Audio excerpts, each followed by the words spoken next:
Araka nefa nambara tamintsika teo dia nisokatra androany ilay hetsika karakarain'ny Madavision ny La Grande Braderie Madagasikara naompana betsaka tamin'ny fetin'ny Pasika araka nefa nambara teo ity andiany ity.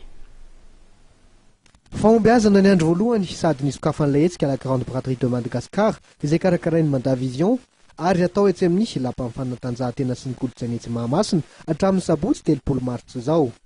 Naompana tanteraka amin'ny fankalazana ny fetin'ny Pasika ity andiany La Grande Braderie de Madagascar ity.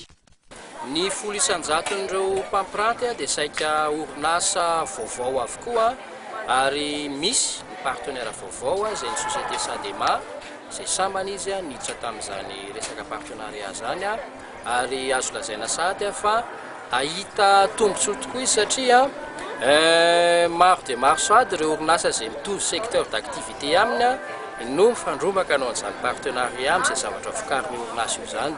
Ao anatin'ity 5 andro ity dia efa mahazantatsika mpitsidika arahana hatrany ny fanarahana ny fepetra 5 isanjato. Izay ihany no règlement tokana hifanarahana mpikarakara sy ireo mpivarotra ary izay ihany koa no antony hahatongavan'ny mpitsidika aty amin'ny braderie ka tsy ho ataonay ambany-javatra ny fanarahana maso an'izany vidin'entana izany.